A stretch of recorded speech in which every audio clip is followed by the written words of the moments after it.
Hello everyone, welcome to a new astrology reading using the new Palladini Tarot. If you've seen the previous readings I've done over the last month or so, this is the deck I've been using. I am the co-creator of Inner Child cards with Lerner, and I've also created the Baseball Tarot. So I know a little bit about designing cards and having an artist to work on those cards. And the reason I'm doing this is I'm putting the Magician card out because it's related in the Greater Arcana to Mercury. And we are now in one of those Mercury Retrograde 3-week cycles. I wanted to remind everyone that back on the Great Bear Enterprises website at www.greatbearenterprises.com, I have my podcasts. And I've done 99 of them, and just recently Christy Walsh, Surfing the Psychic Waves, has interviewed me twice, so we're up to 101. But over the last couple of years, I did 2 podcasts related to Mercury Retrograde, the truth about Mercury Retrograde. And having worked in astrology for 50 plus years now, I did a whole article years ago, cover story, so many times in our Welcome Planet Earth magazine. So if you go to Mark Lerner Astrology Radio Astroscope at www.greatbearenterprises.com, I really strongly recommend you listening to the truth about Mercury Retrograde. And then I did a second one. I have shared many, many times that retrograding planets are not bad, they're not negative, and that we do a great disservice to the planet Mercury as well as other planets by creating fear and confusion by highlighting their retrograde motion, which is an apparent motion and is basically an illusion when we look at things through the eye of heliocentric astrology, which is definitely an astrology that all of you should be studying. Now, the reason I'm putting the Magician card out with all its great beauty in this particular David Palladini deck, as you'll see, it's beautifully done. You'll see the infinity lamentement symbol over the magician's head. You'll see all these beautiful objects representing the different elements and the different suits in astrology. And in almost every single deck that connects up the signs of the zodiac, the 12 signs, as well as the 10 major celestial bodies, the sun, moon, and the planets Mercury through Pluto, the Magician card is connected to Mercury. So I'm going to do a reading with 3 cards. I'll shuffle the deck. What I do suggest is you take any Mercury card from your favorite deck. I'm just giving you, I've been using this deck recently. I'm not always going to use this deck, but I will remind you, if you listen to the first podcast I ever did, where I discussed going to Findhorn back in 1976, and at that particular time, Eileen Caddy, one of the founders, gave up giving out guidance. And within the first almost month of my being there, as a great surprise to me, and I had brought his original Aquarian Tarot deck, she wanted me to do readings for her. And I started doing that as well as to other people in the community. It started a whole process, not that everybody was taken with it, but many different people, where I was living at the Cluny Hill Hotel, which is still part of the educational center of Findhorn. And my going over and sharing with Eileen Caddy, it was a wonderful experience. And eventually then I did a reading for David Palladini, who was living in New York. And I shared that story. He was living very close to the Metropolitan Museum of Art. He had done the Aquarian Tarot deck, his original deck, coming out of a kind of art school, and somebody gave him the opportunity and the assignment, hey, would you like to do this? And he did it as a project, but he didn't know the esoteric symbolism of the planets, the zodiac, and all these wonderful elements that are part of the Tarot and the history of Tarot. So I was able to do a reading for him. It was pretty mind-blowing. And then he opened up a closet, as I shared in that first reading I did a month or so ago, which is a longer reading of 30 plus minutes. And he handed me one of his decks from this closet. His closet was filled with all these decks. I still have that particular Aquarian Tarot. Then years later, he created what's called the new Palladini deck, and that's what I'm using here. So I'm going to do a 3-card reading, and all I want to do is choose 3 cards to give all of us an opportunity to understand What should we be doing during these Mercury retrograde cycles? This is the third one of 2022. And oddly, right before the end of the year, we'll have a fourth one where Mercury will go retrograde. I believe the date is December 29, again for 3 weeks at the end of this year. And that particular Mercury retrograde will start in the sign Capricorn. The end of this year is extremely powerful. And I do suggest that all of you get into my Astrology Cosmic calendar with a K, the app. And you can get it free 1 day at a time for your iPhone or Android phone. And for pennies a day, you can subscribe to it. It's a terrific calendar. It used to be at the center of Welcome to Planet Earth magazine, the mundane or Earth Astrology magazine I was fortunate enough to publish for 20 years from 1981 to 2000. At the center of Welcome to Planet Earth was the Cosmic Calendar. And even though we stopped doing the magazine 20 plus years ago, the Cosmic Calendar has continued. My daughter Katya has opened the door for this app that we've created, Astrology Cosmic Calendar with a K. So get that for your phone. Consider subscribing so you can go into the future and work more with becoming your own astrologer by being able to subscribe to the Cosmic Calendar and go several weeks at any given time into the future. I just finished writing the Cosmic Calendar entry for October 16th. So right now it's September 19th. We're going 4 weeks into the future. And if you subscribe to that calendar, you'll be able to tune into what's happening in the sky every day. And don't forget, we are all walking cosmic calendars, all of our birth charts for a moment of time in a particular place. We are carrying the energies of the sky energies, and we may forget that. So everything is not your transits and your progressions, even though back on the website, we do have all these great reports that you can get, these 3-in-1 reports, get into your progressions, energize your life, asteroids. So looking at special offers back at greatbearenterprise.com so you can start getting some of these reports to sort of fulfill your understanding of your major transits and progressions. Having put out that card, I'm going to shuffle the deck here, and we'll just do a spontaneous reading with the question being, how can we work with these Mercury retrograde cycles? And again, as I'm saying, I think it's disgraceful that we start making Mercury, or Hermes, which is the other name for Mercury, going back to Greek mythology and Egyptian mythology, kind of the poster boy saying, oh, well, if planets are retrograde, that's bad, that's negative. I don't believe that at all. And so many of my podcasts relate to that. Remember, go to www.greatbearenterprise.com into the Mark Lerner Astrology radio section called Astroscope. And I think it's number 25. I did it, a couple of years ago, The Truth About Mercury Retrograde, and then I did a second one. And just keep in mind that America and its Declaration of Independence, July 4th, 1776, Mercury is retrograde. In fact, tonight, September 19th, 2022, the moon is in the sign Cancer. It's making a trine or flowing relationship to Neptune in Pisces, which is rising at this particular time out here in the great Northwest. And Venus is about to trine Uranus. So this is a great night for doing this. So I've done the shuffling of the cards. Okay, so I'm just going to do this one by one. So here's the first one, the Knight of Swords. So again, the thought here is, okay, there's a past, present, and future is the usual way we all work with these kind of energies. First card, Knight of Swords. In one of the readings I did recently, this came up. So if this is the past, what was I just saying? I don't believe that we should think of retrogrades as negative. And Mercury is the messenger of the gods planet. As you saw with the Magician card, we're all potential magicians as soul-infused personalities in my way of looking at life.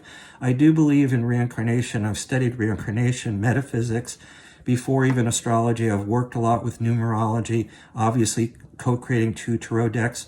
By the way, Laura Phillips was my co-creator for Baseball Tarot, and Baseball Tarot is still available, as are Inner Child cards. So if you go to the website, you'll see Inner Child cards by Isha Lerner and Mark Lerner. You can place your order and get that, I believe, through Amazon and other particular places. We don't have stocks of Inner Child cards at Great Bear Enterprise, but you'll see you can order Inner Child cards. And also, Baseball Tarot is limited. You can get it through me. There's only about 10 decks left, believe it or not. of baseball tarot. And you can go to the website. If you can't get all that information, then email me and I'll let you know how you can order baseball tarot. So Knight of Swords, this came up recently. You see the crescent moon. You see the knight. There's this energy, there's this drive, the knight on horseback. I think it's a very fabulous way to look at the fact that what I've been trying to say is Mercury retrograde and retrogrades are not negative, they're not bad, and we need to keep moving forward with our ideas because Mercury is a planet of the intellect, and also, particularly with the planet Uranus, once it was discovered, March 13, 1781, astrologers immediately started thinking Uranus is a higher octave planet to Mercury. So in many ways, the combination of Mercury and Uranus represent intellect and intuition. So let's choose another card.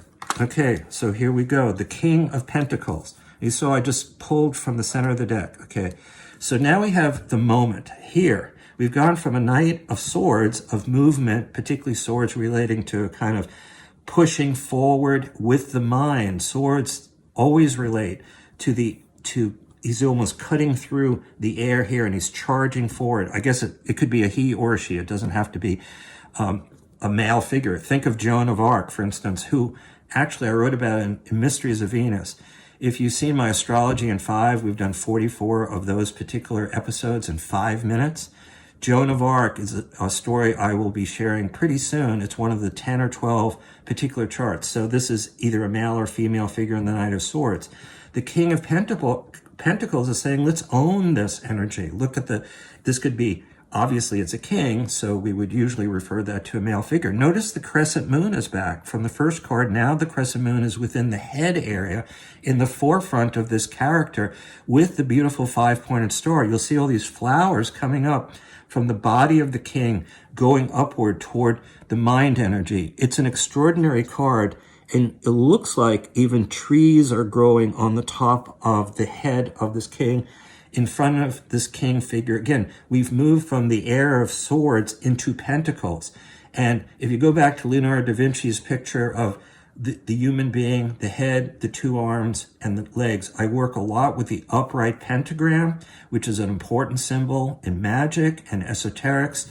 And it's important in all of our lives because we are really walking stars. So I think it's beautiful to go from the Knight of Swords to the King. Okay, so let's do a third card here. Whoa, the Three of Swords. Okay, so the Three of Swords, now we go back into the King of Swords. One of the things that, and this is the way I kind of look at this, by the way, what are the odds that I chose 3 cards? The crescent moon is on all of these things. And the first crescent moon is shaped to the right. Then with the king, it's shaped differently and is in the front area of the king's head. Now the crescent moon is back to where it was in the Knight of Swords. This is one of the most powerful cards. We've seen this all in different decks, the Three of Swords. Now 3 is the Trinity. Okay. However, in swords, if somehow or another, I think this is a perfect card. One of the things I have been basically on a soapbox about for 50 years, and I've studied Dane Rudhyar, Eleanor Bach, so many of my teachers. I have the 36 classes in the School of Planetary Studies if you want to get into that. By the way, it is on sale. My daughter shifted that from tape, them being 36 one-hour sessions on cassette tape, believe it or not, in the 80s. Then we made them into CDs, and now they're MP3 files. They're also available. School of Planetary Studies, all 36 classes, on the website. Well, the Three of Swords. Here's the problem. When thinking becomes negative instead of being positive and upbeat and resourceful, then the heart gets stabbed. Look at all the rain. Half of the card, the lower half, is showing this emotional storminess. So I think it's really amazing to see a heart that's been stabbed in 3 places. And then you see the white clouds, but there is clearing, just like in the Knight of Swords, in the upper part of the sky. There's a kind of stormy energy with the night. And then in the third card here, there are clouds, but it's not as thunderous, shall we say. So there is the capacity, if we could move upward and onward, beyond this, whatever has taken hold. And I could go on and on about TV shows and movies and so on, where a particular character, I've seen this over and over again in the last couple of years, where they'll say, Mercury retrograde, Mercury retrograde. It is disgraceful that not just Mercury retrograde, but the whole process of creating a fear. This happens in many different ways. I won't go on about it, but in a lot of the regular astrology books and yearbooks and things that you can get, there's all these things about now a Mercury storm period. For a week before Mercury goes retrograde, don't do a whole bunch of things. It's dangerous, it's troublesome. And even a week after Mercury retrogrades, particularly in the Llewellyn guidebooks, the particular author of that area says, oh, well, wait a minute, Mercury's going direct again. However, it's still in a storm. I understand what he's trying to say. But again, there's fear. Don't do this, don't do that. Whereas when Jupiter goes retrograde, Venus goes retrograde, Neptune goes retrograde, Saturn, all the planets go retrograde except for the sun and the moon. And those other planets are not called out. And the reason is Mercury does this 3 times a year. And it's the planet of the mind, communication, language, and so on. It's a wrong thing to be doing. And I might share about this again in another way. I just think this setup is pretty amazing. These are the cards that showed up. I'll let you think about it. I'll think about it myself. Mercury started going retrograde just on September the 9th, the day before a very powerful full moon that we just had. And we're going to have Mercury in reverse until October 2nd. By the way, GPS Astrology, our new online amazing astrology magazine, representing goodwill is love in action, as well as all your needs will be met, and transpersonal astrology in service to the nation, the world, and the cosmos. Those are some of the themes. If you go to our website at greatbearenterprises.com, you'll see a GPS Astrology tab. You can click on that. You can subscribe, which I recommend heartily, and you can read that first issue. The next one is coming out on October 9th at the full moon of Libra and Aries.